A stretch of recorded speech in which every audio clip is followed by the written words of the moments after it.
As the most recent guest on Meghan's podcast, Andy Cohen had an interesting take on the show people can't stop talking about, South Park. The Watch What Happens Live host said that for the couple to put themselves in the public eye, a show such as South Park is going to take you on.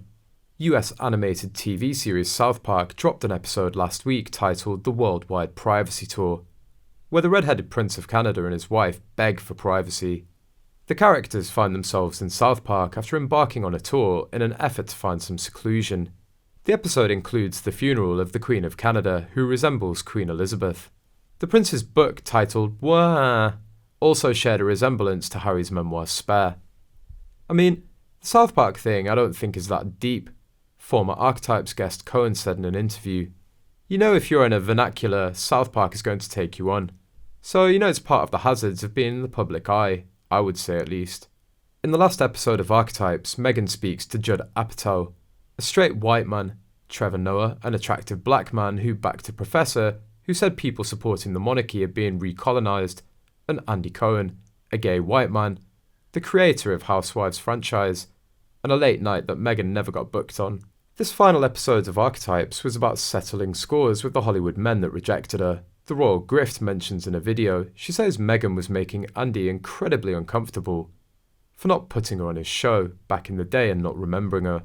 She claimed to have met him twice, once before Suits started and around the time of about season 2 or 3. Markle explained to Cohen that they first met at a joint USA Bravo event when she was a huge fan. The second meeting was when Markle stopped by WWHL with a Suits co-star Gabriel Macht in 2015. Though she wasn't an official guest on his talk show. I was so eager to be on your show because I was such a Housewives fan at the time. I just couldn't get booked, Markle said, jokingly thanking him for being on a podcast all those years later. Speaking on his show, Andy Cohen Live, the TV star shed light on the situation. I understand why she'd want to throw that in my face, basically Cohen said. I understand, you never forget how you were treated. You're still the same person, she's still Meghan Markle.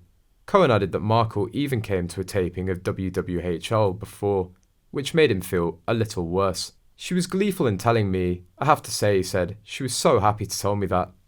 Cohen then responded that denying Markle a Clubhouse appearance was the biggest blunder in the 13 years of the show, admitting that he'd now be begging her to make an appearance.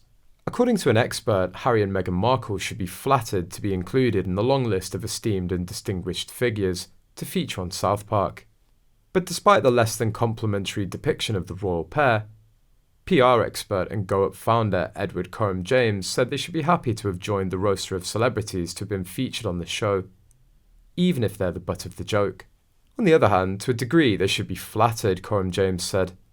They join a long list of esteemed and distinguished figures to be made fun of on one of the world's most famous animated programs. It shows how topically relevant they are to the international public discourse. And although they're the butt of the joke, no famous cameo makes their way onto South Park, unless that's the case.